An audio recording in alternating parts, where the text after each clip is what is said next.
കർത്താവിൻ്റെ ആലോചനയോട് മത്സരിക്കാതെ, ഓടിപ്പോകാതെ, പിന്മാറിപ്പോകാതെ നമ്മെ കർത്താവ് ഭരമേൽപ്പിച്ചതിൽ വിശ്വസ്തരാകാം. ഇരുൾ അടഞ്ഞ വഴികളിൽ തിരുനാളമാകുവാൻ ഇന്നത്തെ ചിന്ത. ദൈവത്തിന് സ്തോത്രം ചെയ്യുന്നു. ഇന്നത്തെ ചിന്തയിലേക്ക് എല്ലാ ശ്രോതാക്കളെയും ഹൃദയംഗമായി സ്വാഗതം ചെയ്യുന്നു. ചെറിയ പ്രവാചക ഗ്രന്ഥമാണല്ലോ ഈ നാളുകളിൽ നാം ചിന്തിച്ചു വരുന്നത്. അതിൽ 4 അധ്യായങ്ങളുള്ള യോനാ പ്രവാചകൻ്റെ പുസ്തകം 2-ാം അധ്യായമാണ് ഇന്നത്തെ നമ്മുടെ ധ്യാനഭാഗം. ദൈവത്തെ വിട്ട്, ദൈവാലോചന വിട്ട് ഓടിപ്പോകുമ്പോൾ അത് നിമിത്തമുണ്ടായ ശോധനകളുടെ നടുവിൽ മത്സ്യത്തിൻ്റെ വയറ്റിൽ നിന്നുകൊണ്ട് ദൈവത്തോട് നിലവിളിക്കുന്ന, അയ്യം വിളിക്കുകയും ചെയ്യുന്ന യോനാ പ്രവാചകനെ നമുക്ക് ഈ അധ്യായത്തിൽ കാണാൻ കഴിയും. ദൈവം ആ പ്രാർത്ഥന കേട്ട് മത്സ്യത്തോട് കൽപ്പിച്ചിട്ട് യോനയെ, പ്രവാചകനെ കരയിൽ ഛർദ്ദിച്ച് കളയുന്നതാണ് ഈ 2-ാം അധ്യായത്തിൻ്റെ ചരിത്രഭാഗങ്ങൾ. 4 അധ്യായങ്ങളുള്ള ഈ അധ്യായങ്ങളിൽ നിനവേ പട്ടണത്തോടുള്ള മാനസാന്തര സന്ദേശം അറിയിപ്പാൻ നിയോഗിക്കപ്പെട്ട ദൂത് ലഭിച്ച പ്രവാചകനായ യോന ദൈവം ഏൽപ്പിച്ച ദൂതുകളെ മറകൂടാതെ നിനവേ പട്ടണത്തോട് അറിയിക്കേണ്ടതിന് പകരം ആ ആലോചനകൾ കേട്ട് ഓടിയൊളിക്കുവാൻ, ഓടിമറയുവാൻ, മറ്റൊരു ഇടങ്ങളിലേക്ക് പിൻവാങ്ങിപ്പോകുന്ന പ്രവാചകനെ കാണാൻ കഴിയും. കൂലി കൊടുത്ത് കപ്പൽ കയറിയവനെ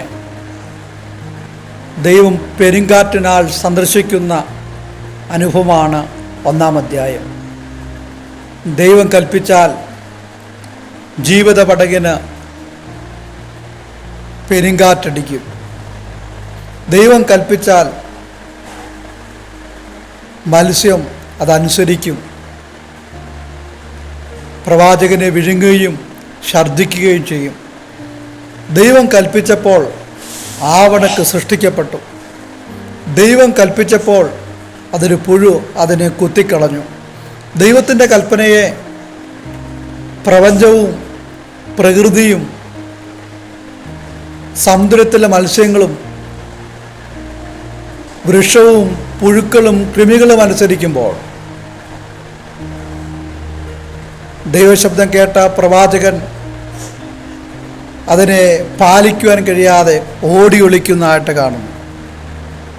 അതിൻ്റെ പരിണിത ഫലമാണ് 2-ാം അധ്യായത്തിൻ്റെ ആ അയ്യം വിളിയുള്ള ആ പ്രാർത്ഥന.